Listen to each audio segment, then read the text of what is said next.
Assalamualaikum warahmatullahi wabarakatuh. Saya Yana dengan NIM 1062220060 dari lokal HTN 6B.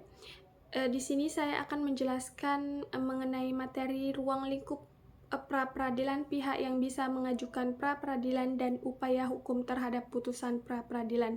MK Hukum Acara Pidana dengan dosen pengampu Muhammad Aiman SH MH. Baik, langsung saja saya akan menjelaskan tentang ruang lingkup pra-peradilan.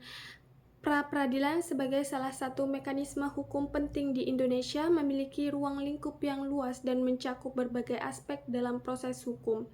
Ada beberapa ruang lingkup dalam pra-peradilan, di antaranya ada penangkapan dan penahanan, kemudian ada penghentian penyidikan dan penuntutan, kemudian ada ganti rugi dan rehabilitas, kemudian ada penetapan tersangka, dan yang terakhir ada penggeledahan dan penyitaan.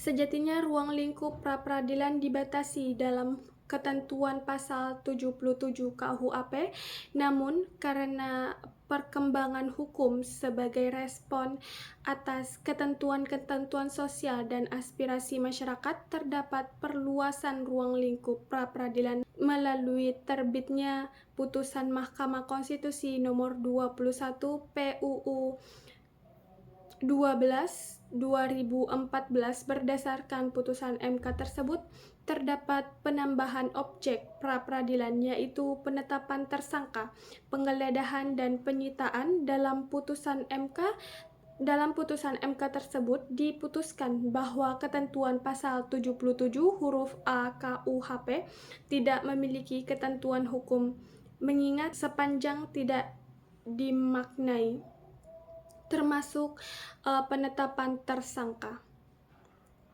Kemudian ada pihak yang bisa mengajukan pra-peradilan. Adapun beberapa pihak yang bisa mengajukan pra-peradilan, diantaranya ada tersangka, yaitu apakah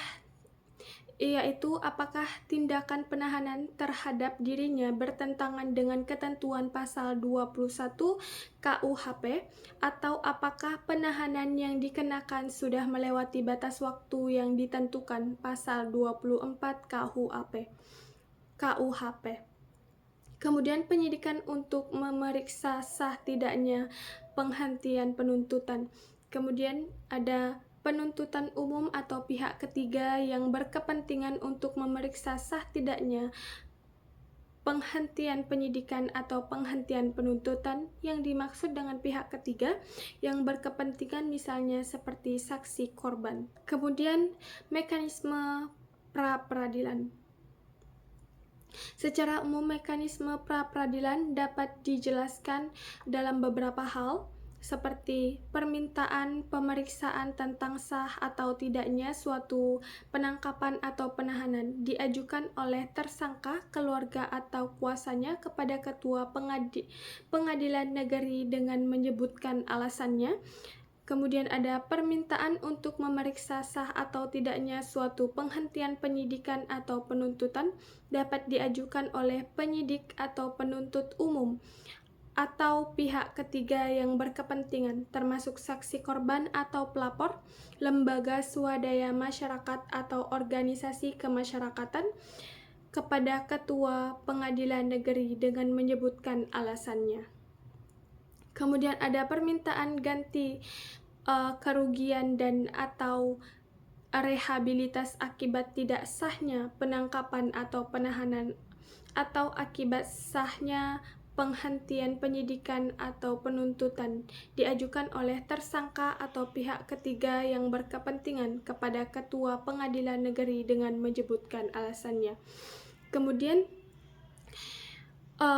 pelaksanaan sidang pra-peradilan dipimpin oleh hakim tunggal yang ditunjuk oleh ketua pengadilan negeri dan dibantu oleh seorang panitera.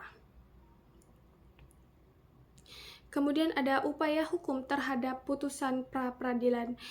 Yang pertama ada putusan pra-peradilan tidak dapat dimintakan banding, pasal 83 ayat 1, kecuali terhadap putusan yang menyatakan tidak sahnya penghentian penyidikan dan penuntutan, pasal 83 ayat 2 KUHP.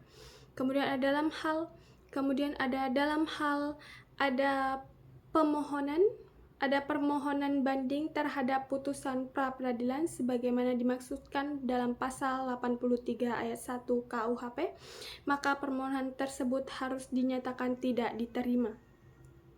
Yang ketiga, ada pengadilan tinggi memutuskan permintaan banding tentang tidak sahnya penghentian penyidikan dan penuntutan dalam tingkat akhir.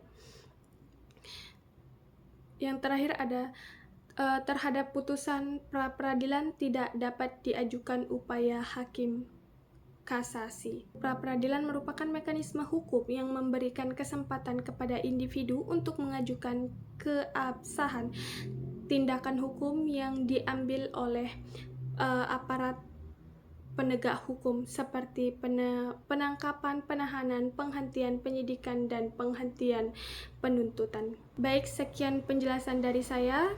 Wassalamualaikum warahmatullahi wabarakatuh.